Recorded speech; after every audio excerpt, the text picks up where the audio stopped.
Hey guys, Jen here with Chaos and Grace, and today I'm going to share with you part 2 of my homeschooling high school series that I'm putting out this week. If you haven't seen part 1 yet, I'm going to pop an iCard for you guys to go check that out. After this video, that is our curriculum haul for 9th grade.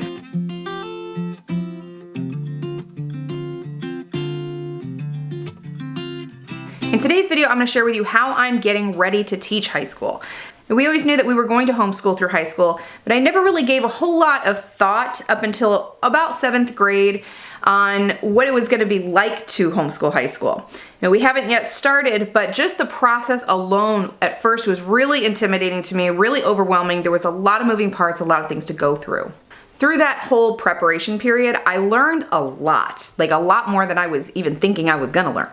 I talked to as many people as I could get my hands on that had already gone through this whole high school thing before, and I went to a couple meetings that really helped a lot. So for this video, I'm going to take you through the process I went through that got me from clueless and overwhelmed and totally intimidated to prepared, confident, and ready to homeschool high school.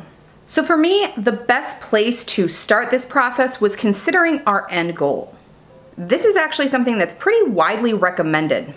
And it makes a lot of sense too, because if you don't have some kind of end goal in mind, you might actually end up just doing the bare requirements that your state requires to get you through high school. And while that is enough to graduate in the eyes of the state, it might not be enough to get your child into the college that they're looking to get into if that is the route that they go.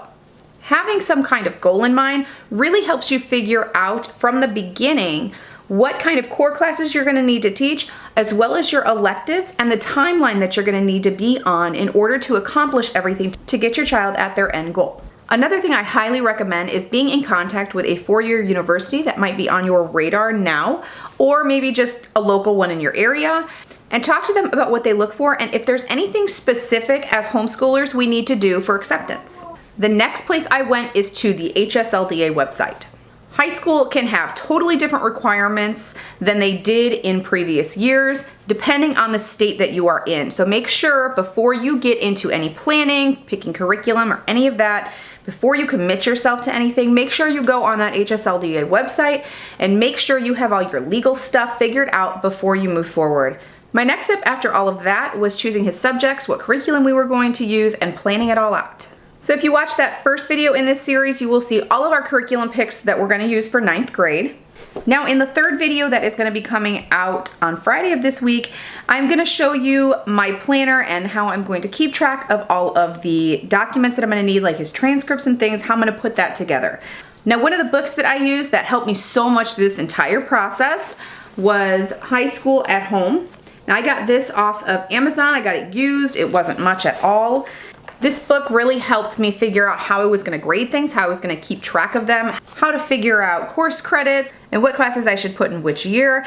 It goes over college credit, dual enrollment, CLEP exams, college courses, and degree correspondence. There's so many things in here. It is just such a valuable resource. So I highly recommend getting this book. It is worth its weight in gold, I promise. There's also an extremely detailed planning section in here. This section right here has helped me really to organize everything and to get a good idea of how I'm going to put together his entire schedule for all 4 years of high school. On this page, it gives you kind of a rough outline on what you're going to do and how you're going to organize your 4 years if you are non-college bound, college bound for liberal arts, or college bound with math and science. There was very little that I didn't get answered in way of questions that I had or doubts that I had. This made it all very clear. It's very easy to follow. Again, I really recommend this book. So that is it for video number 2 in the Homeschooling High School series for this week. I hope you guys enjoyed this video. Give it a thumbs up if you did, and if you haven't subscribed yet, I want to invite you to do so and hit the little notification bell next to it so you can stay up to date on all the videos I put out. Don't forget to check out the video coming out on Friday. In that video, I'm going to be talking specifically about how I organize the planner and how I'm keeping my records. So don't forget to check that one out, and we'll see you guys in the next video. Bye.